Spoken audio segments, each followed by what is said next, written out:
I'm really excited about our topic today. I think a lot of people are anticipating the Snyder Cut. This is why we decided to do this, why we decided to talk about some, basically some of our favorite DC films. And it was kind of an interesting discussion between Dave and I. We were talking about a little more off the air because initially we were talking about maybe just going straight like our favorites, like our favorite DC films, and each picking one, which I think would have been difficult for both of us because I think each of us would have had a couple that we would have had to choose from as far as deciding which one was our favorite. But Dave actually was the one who said, "Hey, why don't we go with like underrated?" You know what I mean? Which made me struggle for a little while to figure out what I was going to do for that. I think Dave's choice is pretty good. I think it's actually kind of perfect as far as when you talk about underrated.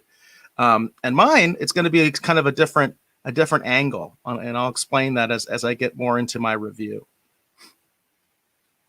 All right, very cool. So we always do, at least we normally do. We don't always do. We often do a contest. For tonight's contest, I'll just show you what these are here real quick. So to go along with tonight's theme, I actually have two trading cards. These are from the 1995 Fleer Batman Forever set. So one of the cards are going to be given away tonight. This is actually a Batman card right here. It's a cool shot of Batman right here. This is in the all black suit. They often refer to this as the Panther suit. For those people who are into cosplay and stuff, this of course is the Panther suit. And in addition to that too, we're also going to give away a Riddler card for this evening, a Jim Carrey Riddler. This is actually a hologram card. This is kind of hard to see, but this is actually cool. A hologram card of Jim Carrey as the Riddler. These are going to be the two cards that we're giving away this evening. Now, you may ask yourself, what do I have to do to win these cards? All we want you to do is just comment in the Rogues Gallery. Comment in the Rogues Gallery. Leave a comment. That's all you need to do. You'll be entered into a contest. This is only during the live portion of the show, and also please live in the United States. What we do is we figure out who commented during the show, and then once we get all that information together, then basically what we do is we draw those names out of a hat, and then we notify the winner on wherever you are. You can comment from Facebook. You can comment from Twitter. You can comment from wherever you are. We just want you to be a part of the show, and we want to know what you think about these movies. We want to know what you think about the news topics. We very, very much care about your opinion. All right, so enough about that, and we'll just kind of get on with the show. Right on. So I guess we discussed, I guess I'm going first, right? As far as my pick. Right. Okay. So let me get the graphics going here. So my pick, I think, is actually really appropriate because this is our sort of Snyder Cut preview. We got a couple comments, by the way. Oh, Hollywood Jackson's in the house. Hey, good to see you, Hollywood Jackson. And Jane is in the house. She says, "Hey guys." And Hollywood Jackson says, "Just more Picard to win."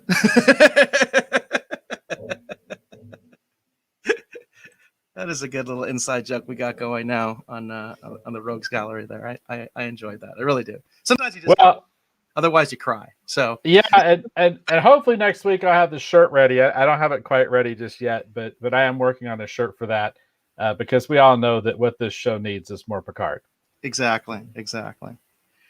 So for as I mentioned, when we were first discussing doing this, initially I was kind of thinking, oh, well, let's just go with our straight up favorite. And then we eventually decided to go with like an underrated, underappreciated film. Now, I have some actual numbers here for you about the Superman 2 Richard Donner cut. And I guess I should back up because I'm kind of assuming that people know what this is. Well, and that's not necessarily the case. Will you let me set it up just real quick? Well, I have some props and stuff like that. Like I have some visual aids to kind of help with us. So okay. I was just going to do the summary and just put out the put out the summary of the Richard Donner cut. That'd be great. Okay. All right. So this is, of course, the classic Superman 2. This is one of the in my mind anyway, classic Christopher Reeve Superman movies. The Richard Donner cut is, of course, a later cut of the film. I don't remember the exact release date, but I know it was around the time they did Superman Returns. 2006. 2006. It was a big deal when it came out. So, and it's interesting too. There's a lot of history about this particular film that we can definitely go into as Eric brings up. But I want to just do the summary real quick. So Superman agrees to sacrifice his powers to start a relationship with Lois Lane, unaware that 3 Kryptonian criminals he inadvertently released are in the process of conquering the earth. All right, there you go. So I was getting ahead of myself because I think a lot of people actually are not aware of this film. Obviously, if you're like a hardcore DC fan or you're a big Superman fan, I'm sure you're aware of this film.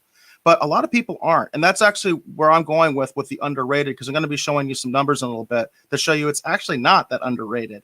But I think it's the awareness of it is the key factor, that a lot of people don't know this thing exists. And I did check, as of right now, it's not available on HBO. It's not available on HBO Max. So it's one of those films that right now, if you don't own a copy, or if you don't get a digital download from, say, I think Amazon and iTunes have it, you can't see this film, whereas Superman 2 is available on HBO Max. So I want to have a couple visual aids here just so people know exactly what it is I'm talking about. So I have both versions of the film, and I don't have a huge film collection, but this is the theatrical version of Superman 2. It actually came in a box set that contains Superman, Superman 2, Superman 3, and Superman 4. It's a nice little box set. I really like it. And I do want to mention that this is one of my favorite DC movies of all time, actually, the theatrical version of the film. But this is what we're going to be talking about specifically. This is Superman 2, the Richard Donner cut. And as you can see, that's the official name of it. Superman 2, the Richard Donner cut. You can see the graphic that they use, which is different. And I do obviously own this one as well. And I think a lot of people, like I said, are not aware that this film actually exists, because it's just one of those weird things. And it's so appropriate in talking about the Snyder Cut and anticipation of the Snyder Cut, because a lot of people kind of are acting like the Snyder Cut is like this phenomenon that's never happened before.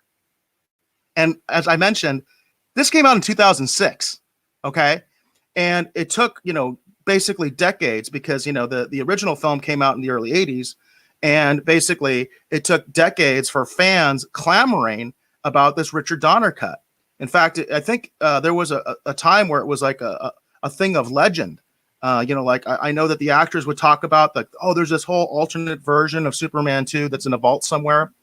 And just to give some more background for people that don't know the story, the original Superman basically was filmed by, obviously, Richard Donner. He was the director of the original Superman movie. And they did something interesting, which we've seen now with certain other properties, but it's certainly not a common practice. But they actually started filming the sequel to Superman while they were filming the original Superman. In other words, they were filming Superman 2 and Superman together at the same time. And once they actually wrapped, they hadn't completed Superman 2, but they were pretty close. They were basically around like 70% complete film. And I remember as a kid, kind of noticing that was like, as when I saw Superman 2 later after seeing Superman, I was like, hey, there's a lot of stuff from the original Superman film in this film. You know what I mean? And I was just like, oh, that's kind of interesting, because at that time, that wasn't really a common practice. One good example I can think of, another film that did that, was Back to the Future Part 2 and 3. They actually filmed those back to back together. But that's not a common practice, right? Because obviously studios, that's a big gamble to be making two films at the same time, because if the first one's not successful, there's it's like, why are we going to come out with a second one? But what ended up happening was there was some strife between the producers and the director, Richard Donner, and they ended up firing him. And it really was a controversial thing at the time, and a lot of fans were really upset about it. I myself, I've got to admit, I think the theatrical version is really good. Okay, so I don't really come down on, I like this director over the other. I know for even a lot of the actors, like Gene Hackman, refused to come back and do any reshoots out of loyalty to Richard Donner. In fact, that's why, like, there's actually in some of the scenes of the theatrical version, there's actually like a body double used, and they even do some voiceover stuff with a different actor, because Gene Hackman refused. And I know my understanding is Christopher Reeve was really upset about it. They had to like renegotiate his contract because he was very upset about it. So there was a lot of controversy that I don't think a lot of people realized with Superman 2 because of the firing of Richard Donner. And as fans started to find out about this, they started this movement to see Richard Donner's version of Superman 2.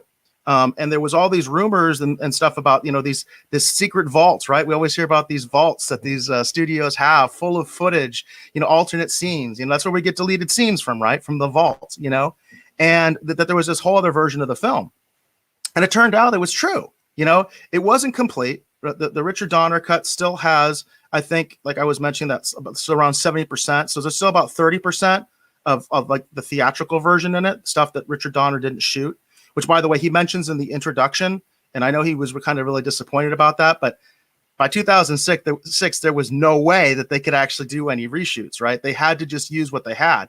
In fact, one of the really interesting things about the Richard Donner cut is there's actually a sequence in it that is actually a screen test between Margo Kidder and Christopher Reeves. It's really interesting. It's a really cool sequence, and I don't want to spoil it for anybody who hasn't seen it, but it's a really cool sequence, and it literally is a screen test that they got, and they put it in there, and it's a fun, neat scene. It's almost like worth the movie just for that, just to see that kind of interesting, quirky scene that, again, was just a screen test. They didn't have anything else. So I really think it's an interesting film to discuss in this context, because, again, people keep acting like the Snyder Cut is something like unprecedented or something like that. Well, it's not. This has happened before, and it happened quite a while ago. And it was a DC movie, and it was a Superman movie, which Justice League will also have Superman in it. So I think that's really interesting, and that's why I decided to pick it. I did have a couple numbers here too. Let me show you real quick.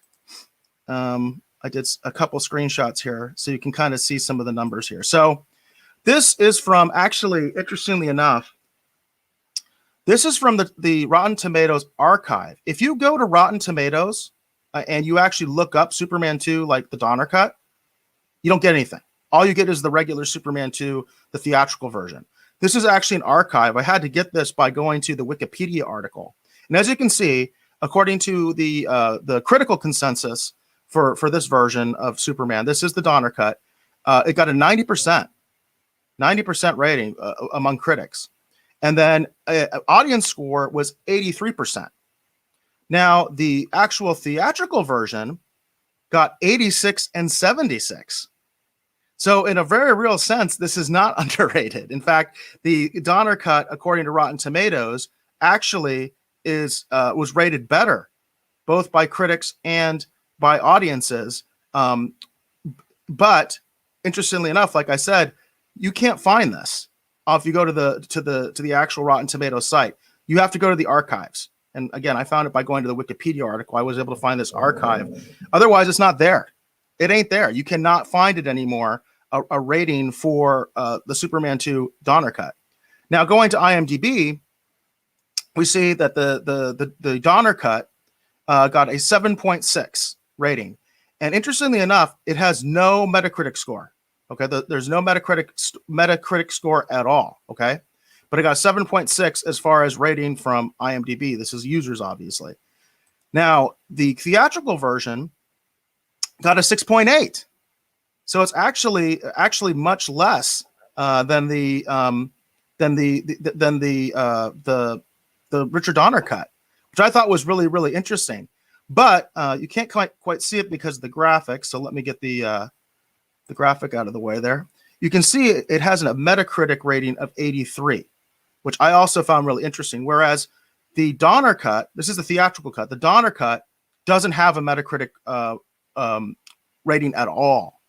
So kind of my angle with this is that I really feel like, even though there's some numbers that show otherwise, that yes, indeed, that this is actually more highly rated than the theatrical cut, the fact of the matter is there's not that many people that reviewed it. That's why it doesn't have a Metacritic score. You know what I mean? It's really one of those films that a lot of people are not aware of, and in a lot of ways is shelved right now. I think it's still in print. I think you can still get a copy. You certainly can get a copy, a used copy somewhere. But it's not available on HBO Max. You can't watch it there. You can watch the theatrical version, and there's no other streaming services that offer it right now. I think, like I said, there's a couple of those transactional sites, like iTunes and Amazon Prime, that kind of stuff, where you can download it, but you can't stream it anywhere. So I think it's one of those films that, even though it is like technically rated better than the original theatrical cut, It's just it was one of those films a lot of people just aren't aware of. Interesting. We get to the Batman Forever portion of this, which is mine. I'm not going to have any charts or graphs, everybody, so don't get your hopes up. I did want to point out because the premise was right. We're talking about underrated, and when I Right. did my research, I was like, well, it's actually not underrated. But I do think it's interesting when there's way more reviews for Superman 2 than there is for the Donner cut. You know what I mean? It's just, I mean, there's a straight to DVD release. It's kind of, for a lot of people, it's kind of like a curiosity. You know what I mean? It's one of those things that, like I said, I just think a lot of people aren't aware of it. And again, I think it's just kind of funny because everybody's like, oh, this Snyder cut thing, this is amazing. This has never happened before. Yes, it did. You know what I mean? Right. Well, I'm a big Chris Reeves Superman fan myself. I love this movie. It was one of my favorite superhero movies of all time for a very, very long time. And one of my favorite things to do every year is actually go to the Superman celebration in Metropolis, Illinois. And over the course of the years, I've gotten the chance to actually meet a lot of the actors and actresses in Superman. I was going to show this. It's interesting, Eric. If you ever come out and visit me, you'll have me out in the studio because there's a lot of things in the studio that nobody can see. Above my desk right here, I actually have a bunch of autographed photos, and I have a lot of autographed photos from a lot of the cast members actually from the Chris Reeves Superman movies, including Mark Pillow, who actually played Nuclear Man in Superman 4. But That's this is cool. kind of an interesting thing here in this an artifact from the studio. This is actually Starlog Magazine. Eric and I have talked about Starlog Magazine before. This is the one that previewed Superman the movie. This is obviously the first print. But if you'll notice, this is signed by Mark McClure, who played Jimmy Olsen, and us actually Margo Kidder, who played Lois Lane. Very cool. What's interesting about Superman 2, in addition to the fact that Gene Hackman did not want to come back and do reshoots, Margo Kidder also had a lot of issues and problems with what happened with Richard Donner. And it's part of the reason that by the time that we get to Superman 3, Lois Lane goes away on a trip and we get Lana Lang, is because Margo Kidder was very difficult when they were trying to actually put together Superman 2 with the new director, Richard Lester. And so that has a lot to do with why we get Lana Lang actually in Superman 3. So it's interesting, this film, the Richard Donner cut. And it's weird too, because when you watch it, should we put up the spoiler alert? I guess we should. At least you're warning people. So let me go ahead and put it on there. Spoilers. All right, so this is a very old film, obviously. The Richard Donner cut's actually a little bit newer, you know what I mean? Because it came out later, right? And honestly, I do think it's much less known as well. There's a lot of people that have not seen the Richard Donner cut. The Richard Donner cut's really kind of cool. I can highly recommend it for people who haven't seen it. The thing that's going to be the weirdest about this particular cut, which is the reason I wanted the spoiler alert, is because in the Richard Donner cut, it ends the same way the first Superman movie does, with Superman reversing the planet. Now, what a lot of people don't realize is that was the original ending of Superman 2, because they filmed Superman 1 and Superman 2 back to back, as Eric said earlier. And this was always intended to be the ending. This is how Superman was going to fix everything that happened between Superman 1 and Superman 2.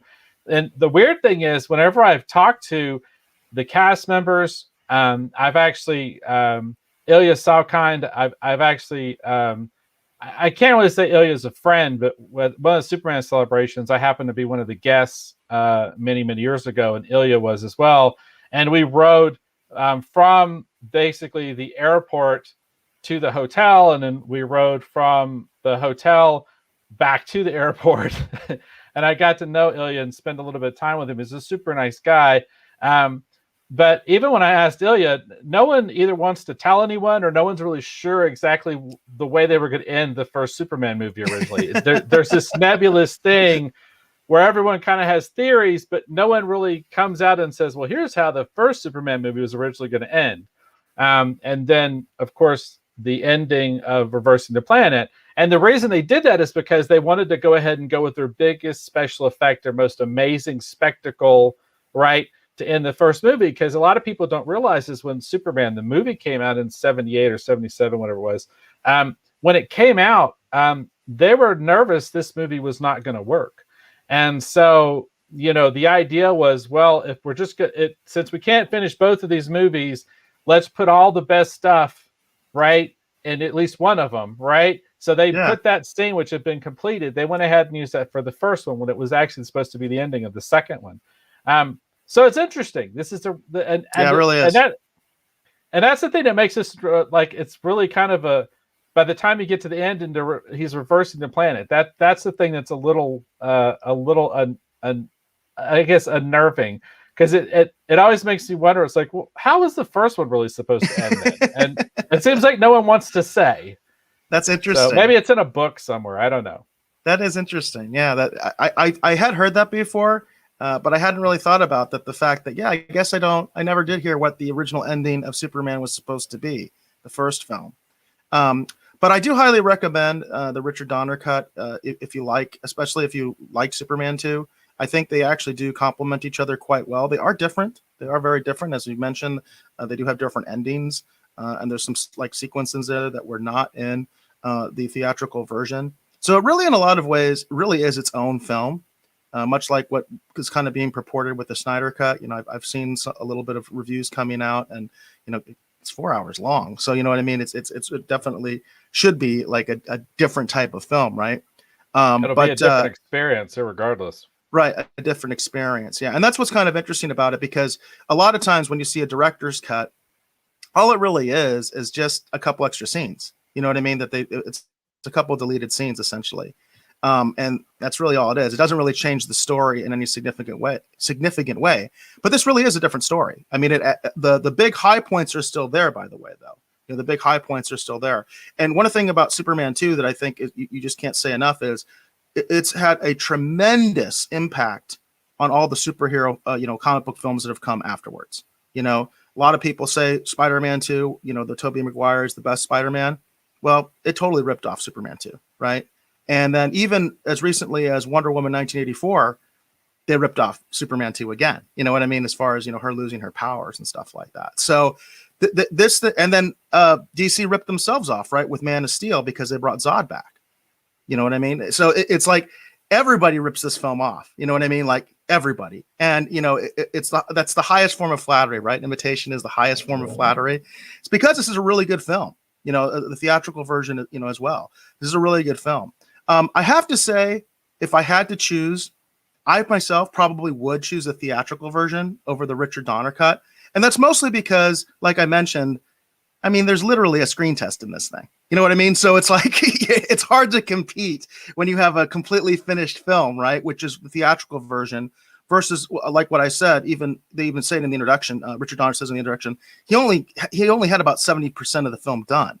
So he still had to use some of the theatrical version just to finish his cut. You know what I mean? So in other words, like roughly 30% of the film, he didn't shoot it. You know what I mean? So, so in that sense, there is a sort of novelty, you know, factor of the Richard Donner cut, but I do highly recommend it. I do think it's something that if you are a Superman fan, like I said, even if you're just a fan of you know, comic book movies in general and stuff like that, it can't be overstated the impact that this film has had, you know, on this whole genre. You know what I mean? Since going forward, I mean, everybody rips these films off. Everybody. Yeah, especially specifically too, like Superman the movie. I mean, it is very much the standard.